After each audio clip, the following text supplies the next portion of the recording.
Genshin wiki. I was looking at stuff earlier today for stuff to look at for like a theory or lore or whatever, and I found some really wild stuff. What I wanted to talk about was I was looking at some artifact stuff. I don't remember exactly how to spell it.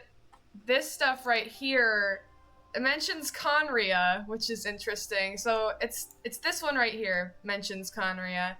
I knew it talked about Conria, and then there was something else, I forget what it was, but I think it might have been a weapon or something, and it like mentioned that like the sky is fake, and I've never gotten into the fake sky before. I mean, I've always like known it was a thing.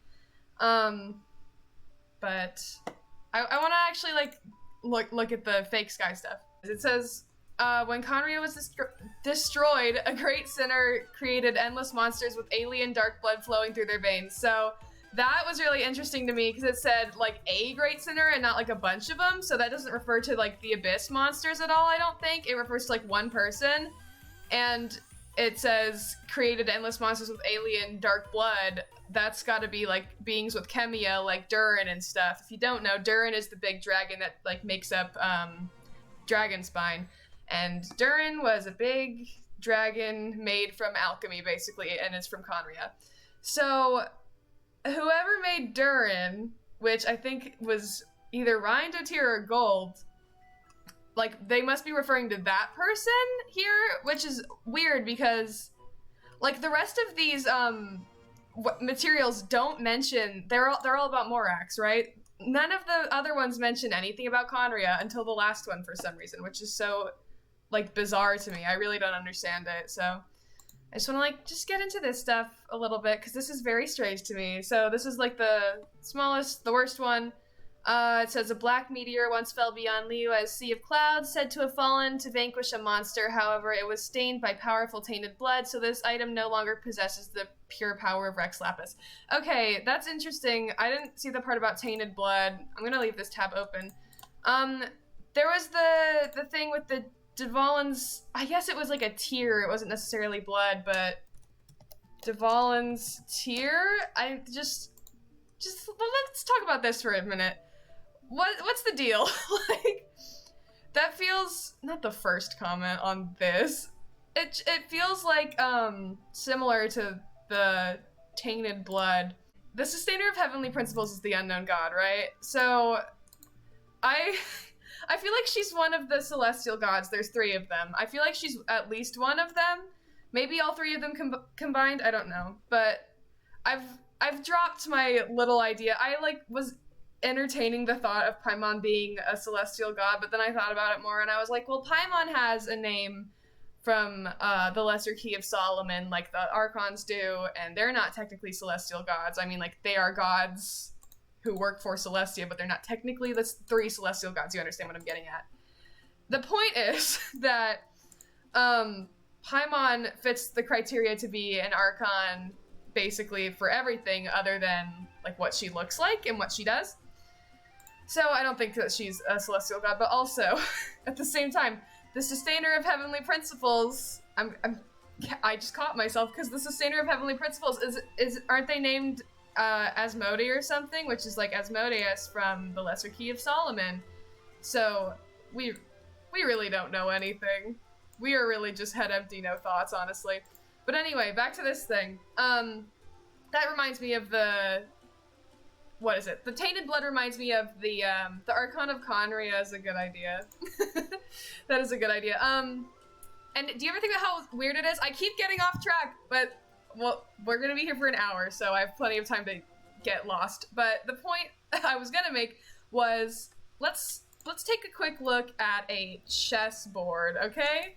Let me pull up a reference image. So as you can see, across all of the rows, there's 8 spots, and each gnosis is modeled after a chess piece. I believe Venti's is queen and Zhongli's is rook. So they're chess pieces, right? There's 8 to fill up a whole row. So we only have 7. Here's a video about that exact thing, probably. I have not seen this, but I'll probably watch that later. Oh my god, and here's another one. This is what I was getting at, is the point. We're missing one to make a whole row. We're missing an Archon. And I've been getting at this for a while. But I've been thinking about there's probably a secret 8th Archon. It wouldn't surprise me. It's like probably the Archon of like the Abyss element, because the Abyss the Abyss is a location, it's an organization, and it is also an element. It has to be, because like think of the way Dainsleif uses like abyssal energy or whatever is what I usually call it. I don't know if that's actually what it is in the game, but I that's what I call it. I call it abyssal energy. It's the dark blue purpley stuff, the dark magic that Dainsleif uses. That's like that works like an element, and obviously there's no abyss like enemies technically like as an element. You know what I mean? There's like not an abyss slime, but there's also no abyss vision. Back to what I was doing. I got so off track.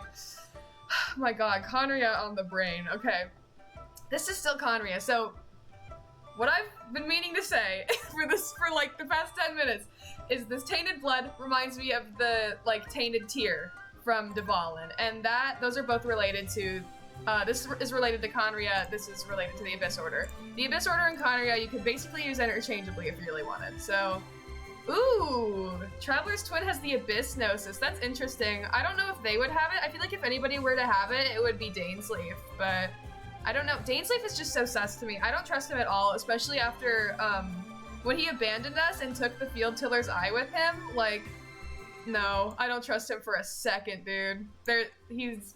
He's canceled. Dainsleif is over, party. It says, rumors of sea monsters are commonplace in Liyue, since the other shore is an unknown region that lies outside of Teyvat.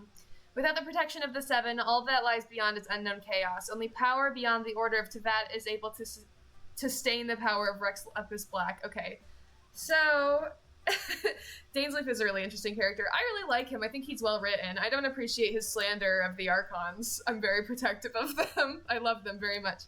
But that's okay, whatever. I understand why he would hate them. That's fair. But I feel like the Archons were forced into the whole like murdering Khaenri'ah thing. That's just my personal belief on the matter. But anyway. This one is interesting. It talks about the other shores, an unknown region that lies outside of Teyvat. That's Khaenri'ah, right? Because Khaenri'ah is not technically part of Teyvat. If I remember correctly, what is it? If I remember correctly, there's, Teyvat is a continent. I could be wrong about that, but I feel like that's what I remember. Look up Gnosticism? Okay. I know that's like an actual word, not just like related to Genshin Impact. The term Seven Archons is derived from its use in Gnostic language usage, in which the Archons are 7 gods who each rule over one of the 7 planets. Oh, that's interesting. I didn't know that. They are the lowest among the Godhead. Yeah, see, that's what I thought.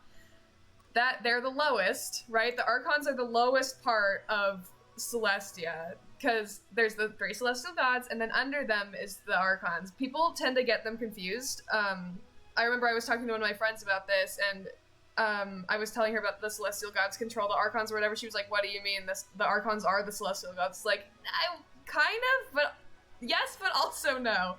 They're gods from Celestia, but they are not celestial gods. It's very confusing. Here's the thing about Paimon. For an unexplained reason, Paimon is also named after one of the 72 demons, specifically Paimon, one of the kings of hell.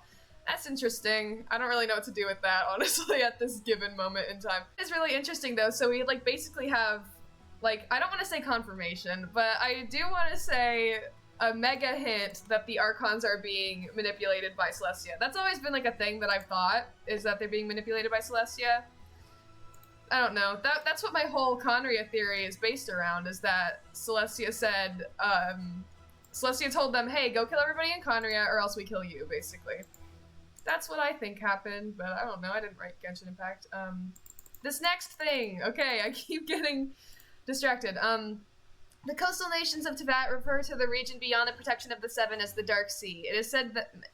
God. It is said many defeated gods refused to live under the new order of the Seven, so they fled to remote islands and became evil gods. However, their powers came from the same source as Rex Lapis, separate from this all-devouring darkness.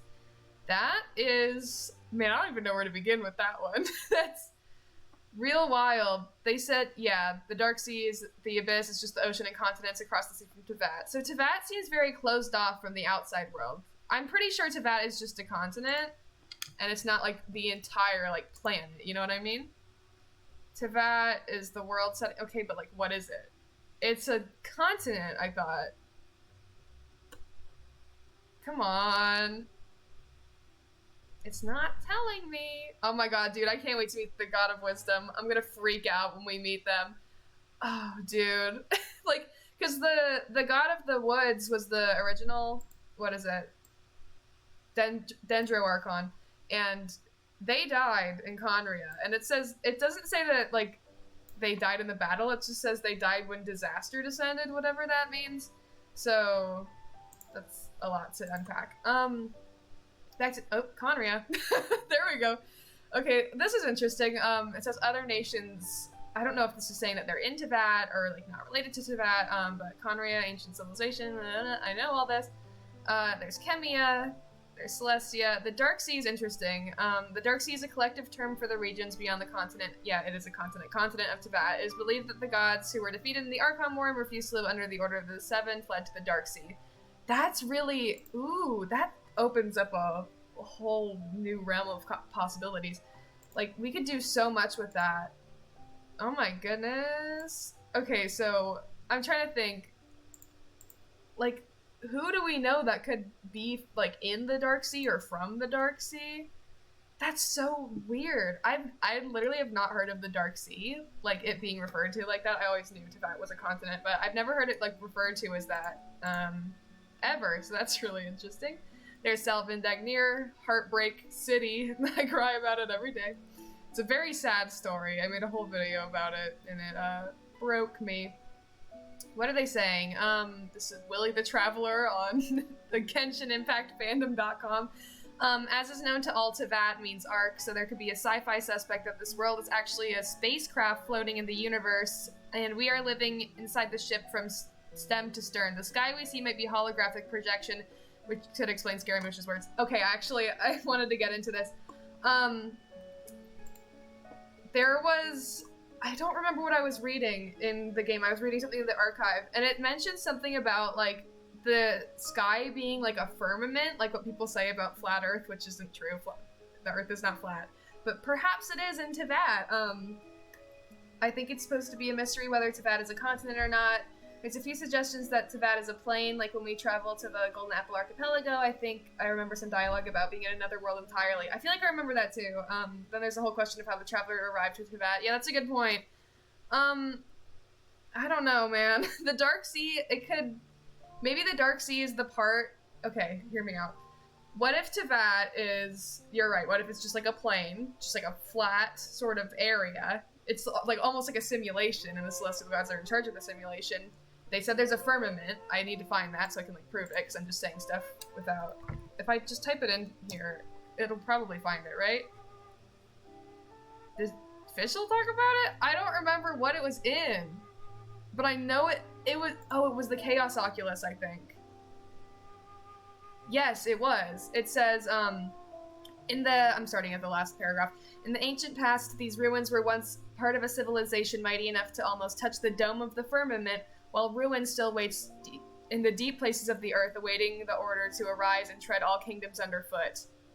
So that basically means to me, that means the ruins that we see in the game now were, of course, not ruins in the past, obviously. That's what ruin means. Dome of the Firmament, that's the fake sky that he was talking about, Scaramouche was talking about in Unreconciled Stars. And ruin still waits in the deep places of the earth, awaiting the order to arise and tread all kingdoms underfoot. I remember, like, a week ago, I was thinking, I was like, maybe Teyvat is underground, because, the fake sky thing, obviously. And, like, the fact that it doesn't really feel like a planet, and that, like, it's just very weird. So I entertained that thought for a minute. I didn't love it, but I'm kind of starting to reconsider it, because maybe Teyvat isn't underground, but it says awaiting the order to arise and tread all kingdoms underfoot. I'm sure that means underground. I'm like, that's so weird. I don't even, it doesn't make any sense. So Dome of the Firmament, sky is fake, Teyvat is flat earth, Scaramouche is a flat earther, and he's actually right. I'm also curious about the whole, like, dream thing from Unreconciled Stars, because that was the whole, if you weren't there for 1.1, the big event of 1.1, I started playing during this event, was called Unreconciled Stars, and the story was basically that, like, these meteors came down. Oh my god, my brain's about to explode from this. Sorry, let me finish telling you what Unreconciled Stars was. These meteors came down, and if you, like, got near them, touched them, whatever, you would be, like, in this, like, perpetual dream or whatever, and it happened to Scaramouche, and he woke up, and he was like, oh my god, Teyvat is flat, the sky is fake, and everybody's like, what are you talking about? Like Mona was like, what? He said the stars aren't real, and Mona got all offended. But he's right, they aren't. Not, at least not the way we think they are. Because Mona's lines about other characters is supposed to be, like, little hints about what's gonna happen in their futures. So maybe the stars, like, are real, but just maybe not how they've been presented so far. I don't really know how to explain it, but that's what I'm getting at. What was I gonna look up? Shoot. I was gonna look up Unreconciled Stars. I don't remember why. But this was a really weird event. If you didn't get to play it, I feel bad for you. It was a very fun event. I really liked it. I feel like everybody who has been playing Genshin Impact for a while, like, we all collectively agree that Unreconciled Stars was the best. Ah, this was such a good one. Right, I want to talk about the meteorites. I think it's really weird that we get messages of the sky being fake from meteors that fall out of the sky. So, like, is that maybe the stars falling out of the sky? Like, the stars aren't real? I don't know. Like, maybe they're not meteors. Maybe they're stars. Because, like, can I see a picture of the meteorites from Unreconciled Stars? I have to move my phone so I can, like, type Unreconciled Stars meteorites. Let me see, like, a picture of one. Yeah. So look at that. Like, that doesn't look like does that look like a meteorite shard to you? Because, like, look, we have other instances of meteors, like, come on. Like, we all, that makes more sense to me for being a meteor, right? And then this is wildly different. Like, ooh, it's a piece of Celestia. That's a good idea.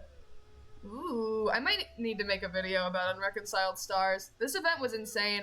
I started playing during this event, and I only really got, like, super deep into the lore, when Dainsleif got added, like, as, like, an actual character in the game. This is, I never even thought about it like this until right now. This is really, like, strange. Is there any pattern to, like, how they're dispersed? I don't think so. There is a pattern for, what is it? The, I don't know how to explain it, but you know what, like, the thing that takes you to Spiral Abyss at Cape Oath, and the thing that takes you to the Perpetual Mechanical Array in Jinren Island? Those, like, little portals all point to, Spiral Abyss, which is interesting. Does Paimon say anything about, what, the meteorites? I don't know, we can look at, Paimon has a lot of, actually no, it wouldn't be in Paimon, it would be in Traveler's voice lines. Man, I wish my Genshin would open. Oh wait, no, it is open. Okay, I'm gonna try to open Genshin and look at my, stuff in the actual game. Voiceovers, we have a lot of these. Can I, like, meteor? No, there's nothing about meteors. Celestia? What do we got? Nothing about Celestia, wow! That's surprising. Okay, Genshin just opened. I'm actually just gonna pause it because I don't need it right now. But that's really wild. I'm kind of shook about this being a real meteor and these not being.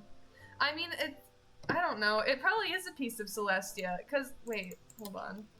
Celestia, Genshin Impact. Celestia is like a bunch of floating rocks, right? They look like they broke off of something. I mean, like just the way that they, like, are shaped, it looks like they were, like, pulled out of the ground and, like, lifted up into the sky, you know what I mean? Which, that's probably not true, but the point is, it would make sense for, like, stuff to fall off of it. And down here, that is not a rock. I don't know if you can see that. This part right here is, I don't think that's part of the rock. Like, look at it. It's got a bunch of, it looks like a net almost, but I know that's probably not it. It's probably like steel or something. It's very weird. I don't What's going on over here? Do you see that, like, thing sticking up? That's weird. I don't know what to do with that. The point of Celestia is very, very weird. Oh, to observe Teyvat, maybe, yeah, because, like, these little darker parts could be windows. Ooh, that's a good idea. Yeah. I mean, Celestia, the theory about Celestia being a prison, which I'm a fan of, I really like that theory because it feels very plausible to me. I know there's like not much evidence for it, but I personally enjoy that theory. It's a headcanon to me for now, but I like that theory. But the kind of prison that they theorize Celestia to be is a panopticon, and panopticons are literally designed to be able to observe, or at least to observe all prisoners at once, or at least make them feel like they're being watched. So maybe that's like what this is down here. It's like a little like window room, I guess. I don't know how to explain it, but that's like a pretty good idea. I don't know. That's wild. Do we believe in Celestia falling? Because I don't. I really don't believe. Well, actually, wait. Hold on. I might change my mind. Because if the thing about the meteors being parts of Celestia that like fell out of the sky is true, and Celestia, people say Celestia tilts with every new update, but I personally don't see it. If it but if that is true, and my eyes aren't serving me for some reason, then it would make a lot of sense for the meteors to be falling from Celestia if it's tilting out of the sky. Because it's literally falling apart. That's an interesting thought. This person is saying this pillar fell from Celestia. Yeah, that's literally canon. That's Skyfrost Nail. They dropped that on Salving Dagnir because they didn't like Celestia. So they have a history of doing that. I swear, everybody says it's like tilting. I think maybe Celestia is tearing apart with the years, and the gods are just simulating Teyvat to look for a place to take over and live. That's interesting. I feel like Celestia is like, I feel like Celestia would be above Teyvat though. Not like literally, but like, you know what I mean? Like, I feel like they would like be like, we're too good for Teyvat, you know? But I feel like Teyvat is a simulation probably. And that would explain our sudden and random arrival. We suddenly got dropped into the simulation? I don't know. The more I think about that theory, the more I think about that Teyvat is a flat earth, or worse, a simulation theory, that just like messes with me so much, is because it's like nothing was real then, you know? And it sort of defeats the purpose of the whole game. I'm not a big fan of that trope, like that everything was a simulation. It's the same thing as like everything was a dream. I don't love that, so I hope that's not true. Because I think it's such a narrative cop-out, you know? I feel like it's so lazy. But that's just my personal opinion. If that's where Genshin is headed, then that's where Genshin's headed, and I can't stop them. I'm not MiHoYo. They should hire me, though. My theories are genius. Isn't it, like, if Celestia falls out of the sky, isn't it gonna hit Mondstadt? Celestia, Genshin Impact. I just want to see a picture of, like, where it is in the sky. They have it. I want to open this in a new tab. Can I not? There it is. It's like, I mean, this is like taking perspective out of account, of course, but if it were to fall, it would fall like right next to Mondstadt. It would fall down into that area that's, let me actually switch over to Genshin. It would fall into this, sort of area right here, which, would this technically count as the Dark Sea? Because it's outside of Teyvat? Because there's not going to be another country added here, because, yeah, Inazuma's right there. I believe it's gonna be, like, Sumeru down here-ish, Fontaine around here, Snezhnaya sort of, no wait, no, sorry, I messed that up. I'm probably wrong about this. It's Sumeru, like, right here, Fontaine right here, Natlan right here, Snezhnaya up here, and then Conria somewhere, I don't know. I'm sure Conria will be playable. Maybe it'll be, like, in another world? The point that I was trying to make is, it looks like if Celestia were going to fall, taking perspective out of account, it's gonna fall like right in that, this area right here. It's like, see this like water? That's where it would end up. So it's going right outside Mondstadt unless it comes in at an angle, then it's taking out the city, and it's not too far from the city either. I don't know. It would be very fitting if when Celestia fell, it took out Mondstadt. That would be heartbreaking, but also it would make a lot of sense narratively because we started in Mondstadt. We're probably gonna end in Mondstadt. Speaking of Mondstadt, can we talk about Kaeya? he makes me nervous. Kaeya, oh man, do we think Kaeya's working like for the Abyss Order gang? Because I do. I know this is really interesting. Genshin makes my brain go a million miles an hour. Yeah, look, Nation, Mondstadt, Conria, we know that. Like, that's great, but he freaks me out. Also, what's Mona say about his what is it? His constellation. Celestia's gonna fall into Timmy's chickens. Dude, me too. I hate Timmy. Worst character ever. Everybody hates Timmy so much. What I wanted to do was look at Mona's lines about Kaeya, or I guess her one line about Kaeya. What is it? Kaeya Albrick. He's a powerful Oculus, destined for greatness. I don't know how loud this is. I might have to actually read it. To hide ugly realities behind a layer of charm and elegance. Yeah, that's the Conria thing. He has made a clean break with his past, but one day fate will catch up with him. When it does, he will have a major decision to make. Okay, I've never listened to that before, or at least if I have, I forgot about it. But if you remember, if you watched it, I made a video where I talked about what's probably going to happen in the future with Kaeya, what I think is going to happen, and I said he's going to have to choose between Mondstadt and the Abyss Order because obviously he's working with the Abyss Order. There's no way he's not. So when she says one day fate will catch up with him. When it does, he'll have a major decision to make. That sounds like he's going to have to choose between Mondstadt and Conria or the Abyss Order. The Abyss Order is Conria. We can say that with like near 100% certainty. It's the same thing. The Abyss Order is the remnants of Conria. Do we think it's kind of funny that Kaeya has a vision? I think about that a lot. Can you imagine how that must feel for him? Like, his entire country was, you know, killed by the Archons, and what does he get in return? He gets a vision. Like, that's so... It feels so backhanded. Like, that's gotta be awful.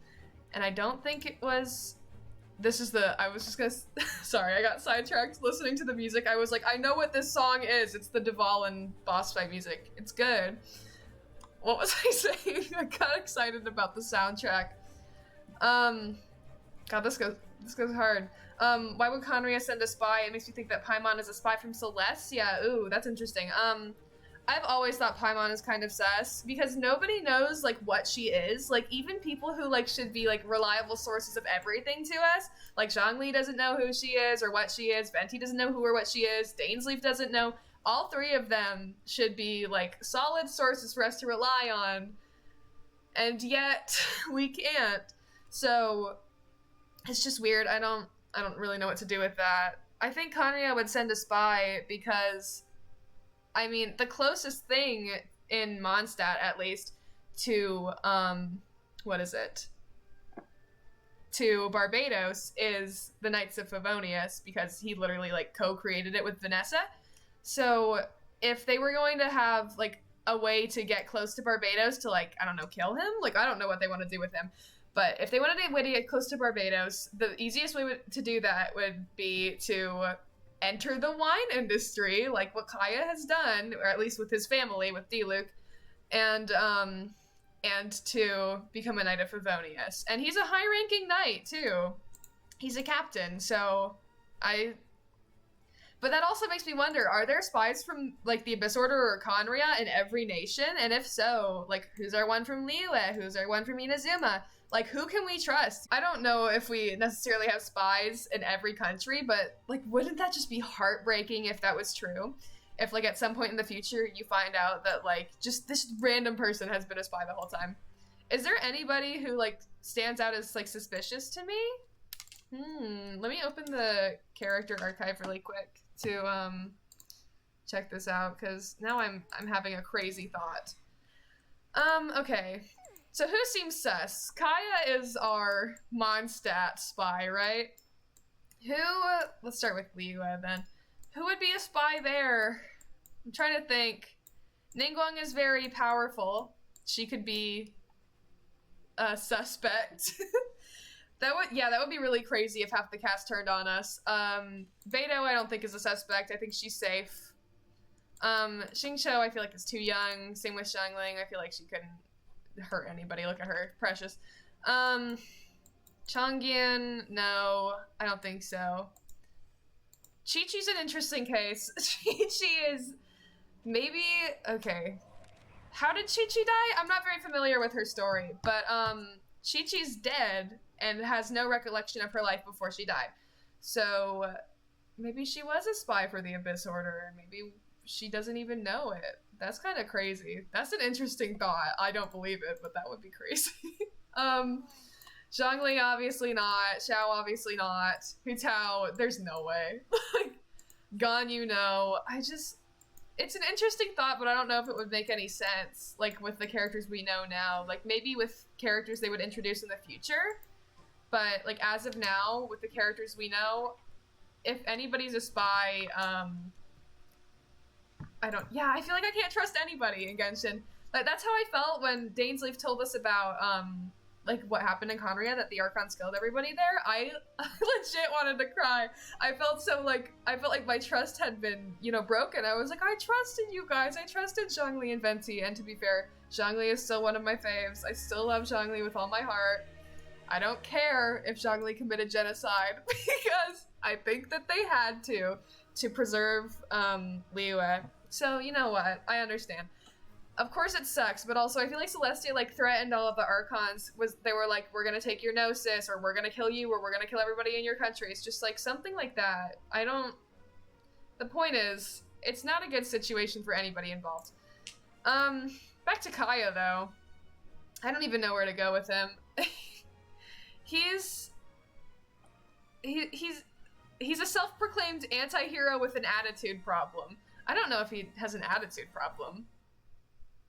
Rosaria implies that Kaeya's facades start to slip when he's intoxicated. That's interesting.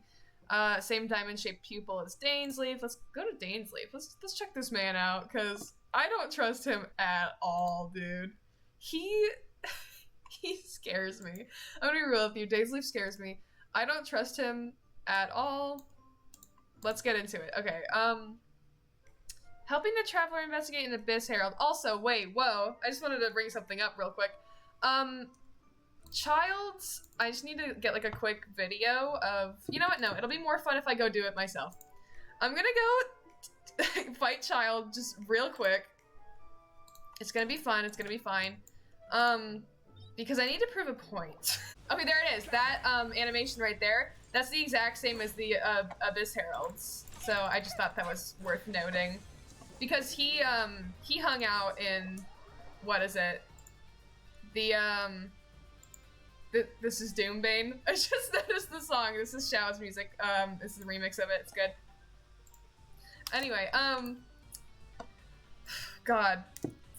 The point is, Child fell into the Abyss. At one point, the location, the Abyss. So, I always feel like I'm confusing people when I talk about the Abyss. One thing I find super sus about Dainsleif is that he narrates a lot of the ads in Genshin. Yeah, those 5-minute ads on YouTube where he's talking about a character's kit. It's actually Dainsleif narrating those for some reason. I think it's weird, yeah. Maybe the fowls are made out of abyssal energy. Ooh, that's... When we see La Senora's foul legacy, I'm gonna make a final call on that one. That is a really interesting idea, though. Kind of makes me think that Dainsleif is the one telling the story of Genshin. I've seen a lot of people say that they think Genshin is just, like, a story being told by the Travelers, by, like, Aether and Lumine. Which, again, I feel like is such a narrative cop-out. Like, I hope that's not true. But I never thought about it as sus. I always thought about it as Dainsleif as just sort of a ubiquitous character who can kind of fit in anywhere in the game. Like, it would have the same effect to me if they had, Aether or Lumine doing it. But maybe you're onto something, I don't know. But, like, personally to me, I feel like that's not really anything. But at the same time, if you want to look at it, like, it's, not just, like, easy for advertising purposes, and you want to look at it like it's, somehow related to the game's lore, maybe it's, like, Dainsleif canonically has been stalking us throughout everything, right? So, like, and he sees everybody we come into contact with, so he, like, kind of gets to know them, too, as he watches us, maybe? I want to just talk about, like, the wording they use really quick. So, visions, which are the correct way to use an element, if you don't have, like, a gnosis or something, are called visions, right?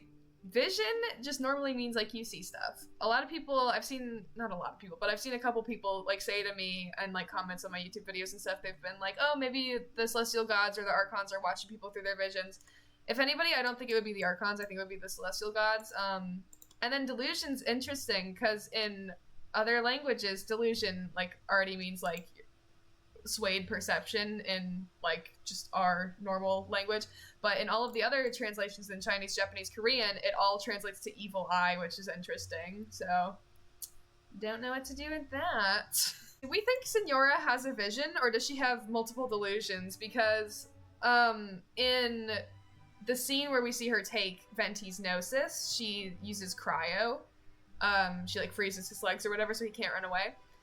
And in the stuff for her in 2.1 being a boss, which I'm very excited about, I'm a Signora lover, as I should be. Most people should be. I highly recommend loving Signora. But Signora as a boss, I'm pretty sure it said she was going to be Pyro. And her like drop that you need for, let's say, for example, Ball's Ascension for her talents looks a lot like the flower from the Crimson Witch artifacts. So a lot of people are like, is she the Crimson Witch? I don't know. I honestly don't know. Here's the thing. I don't really read a lot of the artifact stories. I really need to, especially Pale Flame. You know what, while I'm talking about it, let's go to Pale Flame. Pale Flame apparently is like talking about the Harbingers. And apparently there's like a story for one of them. I don't remember which one. I think they said it was the Feather. Is, related to Scara. So let's just read this. This is the flower. You astound me. You have but a human body, and yet you carry such a power within you. You claim that you have no tears left to cry. Ariana Grande moment. No blood left to shed. But surely this is because you have filled yourself with fire. Ooh, Signora? Oh my god, wait, is this Kuching's song? Yes! Wait, everybody shut up. I love Kuching's music so much. It's so good. Gets hurt. Anyway, where was I?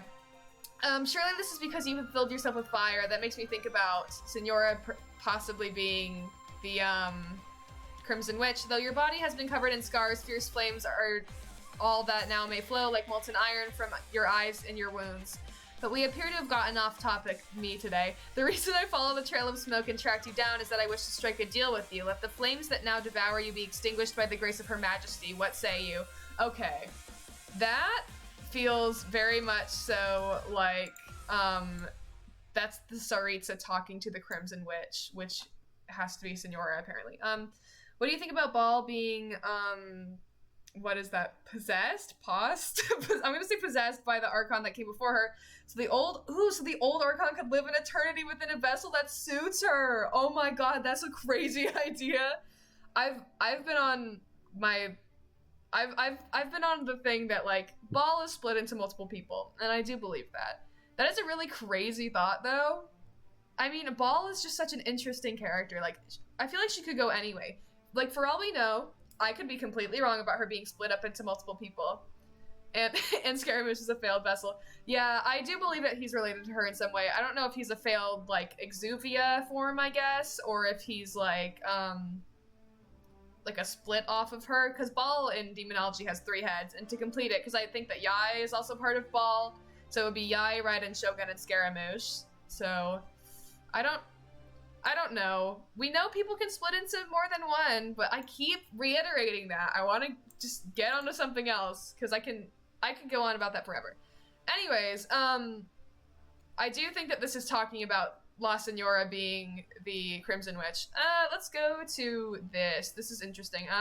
A human is nothing more than a machine of a certain level of complexity. Thus declared the youth from his lectern in the seedbed of wisdom. If one were to disassemble a part of this machine and make enhancements to it, its performance could be greatly amplified. This sounds like Dottore. With or without a vision, okay, we're getting into important stuff. With or without a vision, and irrespective of their physique or combat skills, enhanced humans would surely display strength far beyond the average. What, they have, like, cyborgs in this game? That's weird. Despite the risk of being denounced as a heretic and permanently cast from the circle of the wise, the youth candidly jotted down these thoughts in the margins of his research note. Yeah, this is Dottore. 1, as anticipated, no research breakthroughs are possible given the working style of the academia. Oh! Sumeria Academia, interesting. Nevertheless, being expelled would be a loss. One needs an environment conducive to research. Following a trail of rumors of heresy, the first of the Fatui tracked him down. Merely an enhanced human, if your great nation can furnish me with sufficient resources and allow ample time, I could manufacture even that which you could call a god. What? Sorry, what? It says I could manufacture even that which you could call a god. My immediate thought with that is, do you remember in the 1.4 Archon quest, it's called We Will Be Reunited? The whole thing with the Statue of the Seven that they stole from Mondstadt is that, they're gonna use it with Ocile to make a enhanced, like, robot god. That is, like, almost identical to what they're talking about there. Just, like, not with a human. But that's so weird, isn't it? Also, fun little moment right now. Let me switch it back over to Genshin really quick because I have a fun little small theory. So there's the area in Cape Oath that takes you to Spiral Abyss. And that's all fine and good and whatever. Let me just run past these guys. I don't intend on fighting them, but if they want to fight me, I'll give them something to fight about. Okay. So this area right here. This, I know, every piece of lore I find, I just, like, I confuse myself even further. Look at my little fireworks. So cute. Okay. So this right here is a really interesting spot to me. I'll fight these slimes while I'm here because I don't want to get beat up. This area right here looks like they, like, dug something out of the ground that used to be here. This is the, like, this seems like it could have been, like, a platform for a Statue of the Seven. And we know a Statue of the Seven from Mondstadt was stolen, and what is directly above it? A portal to Spiral Abyss. Very interesting, methinks. I don't know, man. I feel like that doesn't really, like, relate back to anything, really. It's just an interesting, you know, little thing I think of a little bit too much.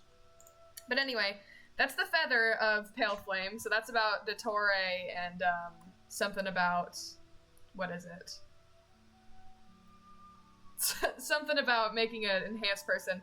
I never thought of that. It's a perfect spot for a Statue of the Seven, too. I know, because look at it. Let me switch back to Genshin again.